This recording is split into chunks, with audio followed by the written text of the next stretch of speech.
Good morning friends. दोस्तों आज का जो हमारा डिस्कशन रहेगा वो रहेगा discussion based on test.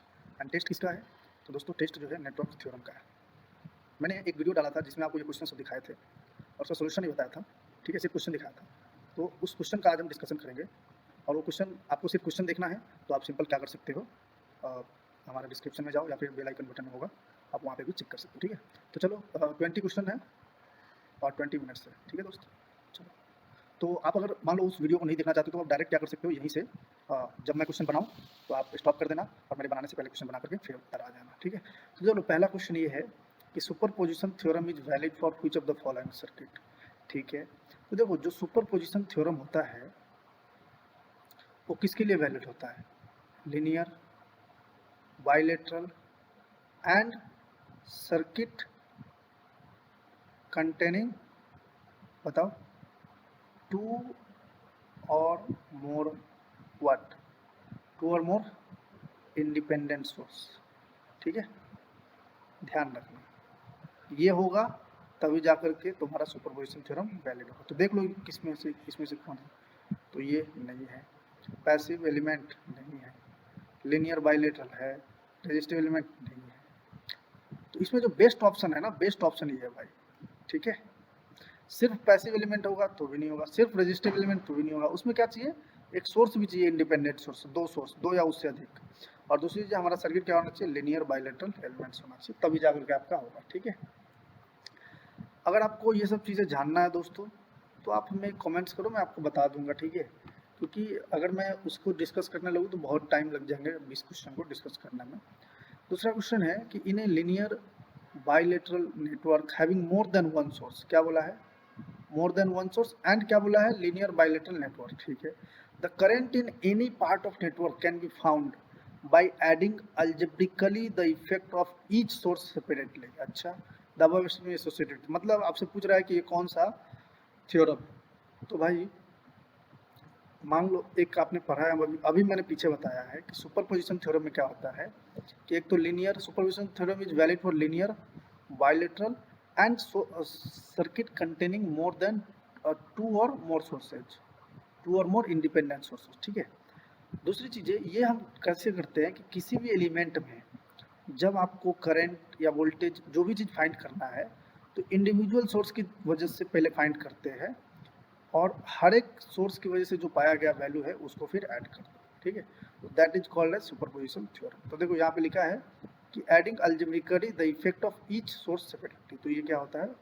Superposition theorem इसको बोलते हैं। ठीक है, कह रहा है कि तीसरा क्वेश्चन कि when a source is delivering maximum power to the load the efficiency will be. भाई जब भी मैक्सिमम पावर ट्रांसफर थ्योरम की हम बात करते हैं तो जो एफिशिएंसी आता है वो आता है 50%। ठीक है, जैसे एक सर्किट है, देखो ये हो गया VTH, ये हो गया RTH और यहाँ मान लो एक कोई लोड है। ठीक है, let's say this is RL। ठीक, और ये है RTH and this is VTH। तो सबसे पहले MPT, maximum power transfer theorem की कंडीशन ये होता है कि RL आपका RTH के बराबर होगा। तो अब बताओ इसमें जो P मैक्स कितना ट्रांसफर हो सकता है, कितना सप्लाई के द्वारा दिया जा सकता है? तो वो सिंपल है, कितना होगा? VTH by 2 RTH into VTH। इतना मैक्सिमम सोर्स दे सकता है, लेकिन लोड को कितना मिलेगा? तो लोड को अब देखो मैक्सिमम पावर ट्रांसफर का जो कंडीशन होता है कि RL जो है RTH के बराबर होगा। तो अभी अगर मान लो ये पावर जो सोर्स पावर है ये इतना दिया, कितना दिया? VTH square by 2 RTH। ठीक है, तो इसका आधा इधर मिलेगा, तो आधा मिलेगा का मतलब कितना हो जाएगा? 50%। ठीक, तो ये हो जाएगा ऑप्शन ए। उसके बाद कह रहा है कि maximum power transfer from source to load resistance is, from source to load resistance is the खाली स्थान और फिर खाली स्थान रेजिस्टेंस टू सर्किट। भाई सिंपल है, maximum power transfer from source to load जो होता है वो क्या होता है? Is equal to internal resistance of the circuit. ठीक है, जो लोड रेजिस्टेंस है, लोड रेजिस्टेंस जो आपका वैल्यू है, देखो ना इस क्वेश्चन में लोड रेजिस्टेंस किसके बराबर है? इसको हटा दो, लोड रेजिस्टेंस को हटाओ, तो बाकी जो सर्किट का इंटरनल रेजिस्टेंस है वही है ना, उसी के बराबर है। तो वही बोल रहा है कि वो क्या होगा, जो मैक्सिमम पावर ट्रांसफर जो होगा वो इक्वल होगा किसके? इक्वल और इंटरनल रेजिस्टेंस के इक्वल होगा, तो वही है ऑप्शन नंबर डी। ठीक है, यानी आर एल जो है this is equal to R T H, R T H के बराबर है, और साथ में ये कौन सा है, internal resistance of the circuit, internal resistance of the circuit. ठीक है, नेक्स्ट क्वेश्चन नंबर 4 है दोस्तों, सॉरी ये 4 था, ये 5 है। तो ये क्या है, Thevenin theorem converts the circuit to an equivalent form consisting of. ठीक है भाई, थेवेनिन थ्योरम क्या कहलाता है, थेवेनिन थ्योरम में क्या होता है कि पहले तो थेवेनिन थ्योरम जो है ये वैलिड होता है लीनियर, बाइलेटरल और पैसिव नेटवर्क के लिए। ठीक है, पैसिव और एक्टिव दोनों। ठीक है, उसके बाद इसमें क्या होता है, जब ये सर्किट बनाता है ना, तो किसी भी एलिमेंट के अक्रॉस आप जब करोगे थेवेनिन थ्योरम निकालोगे, तो उसमें हम सिंपल ऐसे बनाते हैं, एक लगाते हैं VTH, दूसरा RTH, और ये रहेगा आपका जो भी आपने RL माना है या जिसके अक्रॉस भी थेवेनिन इक्विवेलेंट निकालना है वो, तो ये हो जाएगा VTH, दिस इज RTH, और ये हो गया आपका RL। ठीक, तो आप देख सकते हो ये जो पोर्शन है this is called Thevenin equivalent.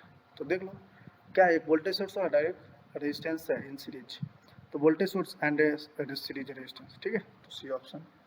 Application of Norton's theorem in circuit results in, देखो भाई जैसे अभी आपने थेवेनिन थ्योरम बनाया, कैसे बनाया, ये थेवेनिन थ्योरम ये बनाया। ठीक है, तो थेवेनिन थ्योरम में क्या था कि एक RTH था इन सीरीज विथ एक थेवेनिन वोल्टेज था, और ये आपका लोड है। तो यहाँ पे देखो ये सीरीज में है, जब आप सोर्स ट्रांसफॉर्मेशन करते हो ना, तो क्या होता है बताओ, सोर्स ट्रांसफॉर्मेशन में एक करंट होता है और एक रेजिस्टेंस होता है। ठीक है, और उसके वो बाकी एक लोड होता है, लोड के अक्रॉस ही हम ये दोनों निकालते थे, थेवेनिन इक्विवेलेंट या फिर नॉर्टन इक्विवेलेंट। तो ये है आपका RL। अब तो ये जो वैल्यू होता है दिस इज RN, और ये होता है IN। तो ये जो IN है ना, IN अगर IN यहाँ से निकालो भाई तो क्या होगा बताओ, सीरीज का पैरेलल हो जाता है जब भी हम सोर्स ट्रांसफॉर्मेशन करते हैं, तो IN क्या हो जाता है, IN हो जाता है VTH डिवाइडेड बाई RTH। ठीक, और जो RN है that RN is equal to RTH होता है। ठीक है, तो देख लो, तो एप्लीकेशन ऑफ नॉर्टन्स थ्योरम क्या होता है बताओ, तो ये जो वैल्यू है ना, ये आपका थेवेनिन इक्विवेलेंट है। ठीक है, और ये क्या है, नॉर्टन इक्विवेलेंट। तो नॉर्टन इक्विवेलेंट क्या है, एक करंट है in parallel with Norton resistance, तो ये current source and impedance in parallel. ठीक है भाई लोग, कह रहा है कि find the current I in the following circuit. भाई आई आपको बताना है इस सर्किट में, कैसे करोगे बताओ, बताओ भाई कैसे करोगे।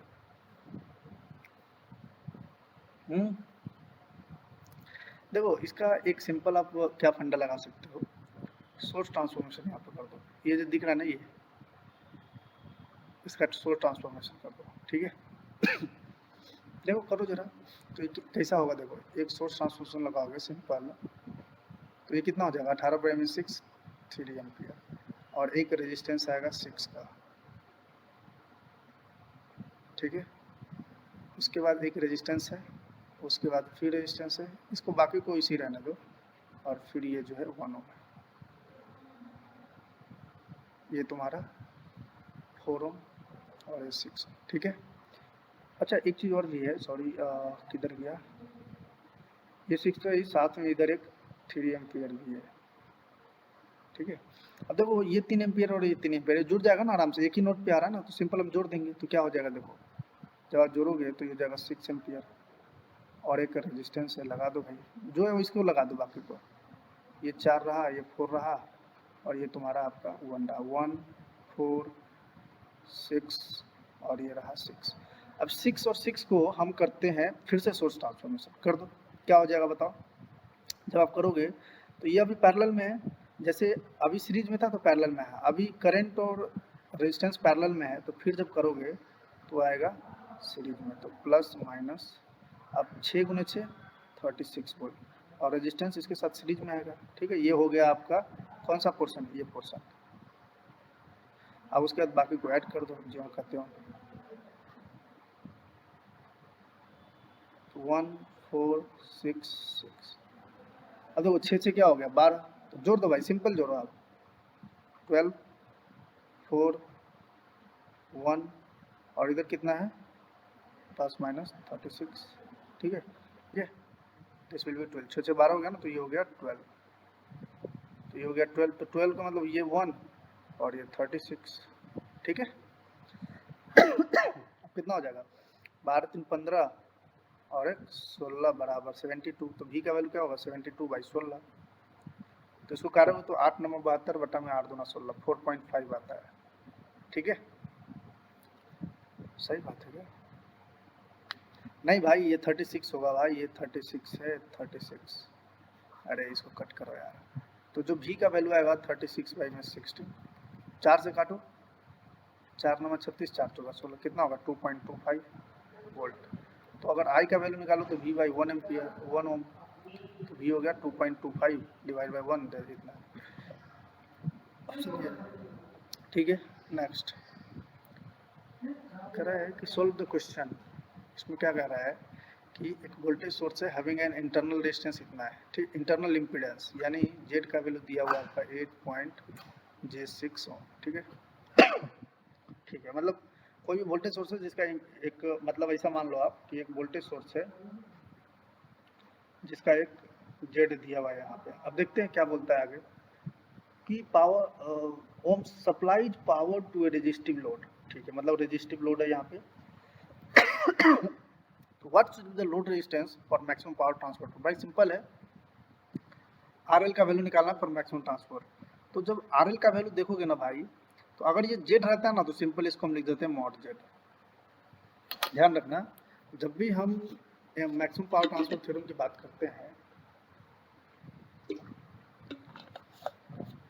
तो उस कंडीशन में अगर रेजिस्टेंस आरएल रहा, ठीक है, रेजिस्टेंस अगर ये रहा, ये वाला पोर्शन, तो हम क्या करते हैं जब भी हम आरएल की बात करेंगे तो आरएल हो जाता है मॉड जेड, ठीक, क्योंकि जेड कॉम्प्लेक्स नंबर है ना, तो मॉड जेड कितना होगा 8 + j6 का 8 + j6, इसका मॉड जेड होगा 10 वाट 10 ओम, तो कौन सा है option 30। Next, Thevenin voltage and resistance circuit given below are respectively, क्या होगा बताओ। थेवेनिन वोल्टेज एंड रेजिस्टेंस निकालना है इसके अक्रॉस, तो सिंपल है, इसके अक्रॉस अगर पहले हमें काम करते हैं आरटीएच निकाल लेते हैं, निकालो ये आरटीएच क्या होगा। तो वो आरटीएच में क्या करते हैं हम लोग कि जो वोल्टेज सोर्स है और जो करंट सोर्स है, तो वोल्टेज सोर्स को इसके इंटरनल रेजिस्टेंस से दिखाते हैं, बट अगर आइडियल वोल्टेज सोर्स है तो इंटरनल रेजिस्टेंस 0 होता है, इसीलिए वो शॉर्ट सर्किट हो जाता है। और करंट सोर्स को भी इंटरनल रेजिस्टेंस से दिखाते हैं, बट क्या होता है करंट सोर्स अगर आइडियल है तो वो उसका इंटरनल रेजिस्टेंस इनफाइनाइट होने की वजह से वो हो जाता है ओपन सर्किट, ठीक है। तो अब देखो इसके अक्रॉस अगर आरटीएच निकालना है तो इसको पहले हटाओ, ए बी को हटा दो, अब बचेगा कौन सा, तो देखो तुम्हारा voltage source simple short circuit हो गया, ठीक है। उसके बाद 15 ओम आया और जो करंट सोर्स है वो ओपन हो गया, ठीक। उसके बाद क्या करोगे 10 ओम यहाँ पे लगाओ, फिर 5 ओम ये लगाओ और यहाँ से खींच दो ये एंड दिस भी, तो ये कितना है 15, ठीक, ये कितना है 10 और ये कितना है 5, तो 15 और 10 25 और 25 गुने 25 पैरेलल विद 5 होगा, this is equal to RTH आपका, बराबर है ना। तो 25 गुने 5 और 25 + 30 हो जाएगा, 5 36, तो 6 चौक 24, 1 पर 0, 6 का 1, 4 पर 0, तो 7 1 36, तो ये हो जाएगा आपका कौन सा ऑप्शन है। अच्छा भाई ये भी हो सकता है और ये भी हो सकता है, कोई दिक्कत नहीं है। अब हमको आरटीएच निकालना पड़ेगा, क्या करोगे, सिंपल है, आरटीएच निकालने के लिए सिंपल आप इस सर्किट को सोल्व करो भाई, ठीक है, इस सर्किट को सोल्व कर दो। क्या करोगे पहले इसको हटा दो, अब ये हटाओगे तो देखो क्या हो जाएगा, देखो भाई सिंपल आप एक काम करना, यहाँ पे लिखो 15 ओम। सबसे अच्छी बात है कि सर्किट में कोई भी डिपेंडेंट सोर्स नहीं है, ठीक है, सब इंडिपेंडेंट, तो आसानी से निकल जाएगा मेरे हिसाब से एकदम। मैं आपको सिंपल से बताता हूँ, देखो एकदम मजा आएगा आपको, ठीक है। ये 5 है, ये 10 है, ये 15 है और ये कितना एम्पीयर है 2 है। अब यहाँ पे भी मान लो, ठीक है, अब लगा दो नोडल एनालिसिस भी पे, तो क्या हो जाएगा V - 30 डिवाइडेड बाई 15, ठीक है, प्लस क्या होगा 2 एम्पीयर इधर आ रहा है तो इसका मतलब ये प्लस ना होकर के माइनस आएगा। हम जब भी मानते हैं तो वोल्टेज को भगवान मान लेते हैं, भगवान, तो क्या होगा भगवान से सब जगह पे जाएगा बाहर, आशीर्वाद लूटेगा, मतलब आशीर्वाद इधर जाएगा और इधर आएगा। लेकिन क्या ये आशीर्वाद आ रहा है तो ये कौन सा आशीर्वाद है, निगेटिव आशीर्वाद है, तो ये रखो भी नहीं, मतलब 2 रखो, प्लस v माइनस, अब v माइनस की बात ही नहीं है, सिंपल क्या होगा v बटा में 15 इक्वल टू 0। यहाँ तक समझ में आई या नहीं आया? आई थिंक समझ में आया होगा। तब देखो 2v minus 30 divided by 15 equals 2। तो v का वैल्यू क्या हम ऐसा लिख सकते हैं 30 प्लस 30 डिवाइडेड बाई 2, तो कितना हो जाएगा?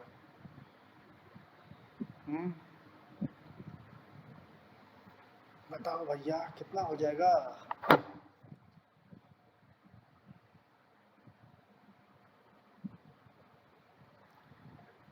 तो ये हो जाएगा 30, ठीक है। ये कितना हो जाएगा भाई? 30 वोल्ट। लेकिन आपको निकालना किसके अक्रॉस है? ये ए है और ये बी है, इसके अक्रॉस निकालना है। तो मान लो अगर 30 आ गया तो देखो 10 और 5 सीरीज में है, तो लगा दो भाई कौन सा, बताओ, वोल्टेज डिवाइडर रूल। तो V5 अगर निकालोगे तो क्या होगा 5 बटा में 15 गुना 30, तो 5 तिहाई 15, 3 से 10, 10 वोल्ट। तो ऑप्शन क्या हो जाएगा? बी ऑप्शन, ठीक है। अब आगे देखो, find the maximum power transfer to the load resistance. तो इसके अक्रॉस पी मैक्स निकालना है, ठीक है, कोई दिक्कत नहीं है। मैं एक बात बताओ, अभी ये आर एल का वैल्यू क्या होगा एमपीटी कंडीशन के लिए? ये सिंपल आरटीएच हो जाएगा। तो आरटीएच कितना है? ये आपका आरटीएच है, ठीक है, और ये आपका वीटीएच है। तो आरटीएच क्या होगा भाई? तो आरटीएच जो होगा वो हो जाएगा 10, ठीक। अब इसके अक्रॉस पावर निकालना है, यही पावर, अब इसके अक्रॉस पावर होगा ना, तो भाई इसके अक्रॉस पावर क्या होगा बताओ? सिंपल इसके अक्रॉस क्या हो जाएगा? आई स्क्वायर इंटू आर। आई बताओ इस सर्किट में आई कितना होगा? तो सर्किट में आई होगा 10 बटा में 10 प्लस 10, यही होगा आई। तो इसका स्क्वायर कर दो। आर कितना है? आर एल जो है आपका 10 है, कर दो। तो 1 बटा में 4 गुने 10 कितना होता है बताओ? 2.5 पॉइंट। कौन सा ऑप्शन है? डी ऑप्शन, ठीक है। उसके बाद इस सर्किट को find the value of Thevenin resistance. Thevenin resistance मतलब इसके अक्रॉस निकालना है, ठीक है। कैसे करोगे भाई? जब भी हम आरएल की आरटीएच की बात करते हैं तो भी वोल्टेज सोर्स को शॉर्ट सर्किट और करंट सोर्स को ओपन सर्किट। तो जैसी, तो अब आरटीएच निकालना है तो इसको तुम शॉर्ट सर्किट कर दोगे, तो सिंपल इसको हटा दो। तो जैसे ही आप हटाए तो क्या हो गया बताओ? सिंपल ये शॉर्ट सर्किट हो गया, तो 6 और 12 पैरेलल में आ गया। तो आरएल जो होगा, this is RTH equal to 6 parallel with 12। 6 parallel 12 क्या होगा? 6 गुने 12 बटा में 6 प्लस 12, 12 6 18, 18 चौका 72, 4। तो ऑप्शन सी खत्म भाई। बहुत सिंपल सिंपल क्वेश्चन दिया हूँ, ठीक है दोस्तों। तो ये काफ़ी है, नेक्स्ट वीडियो में हम आगे बढ़ेंगे। Okay friends.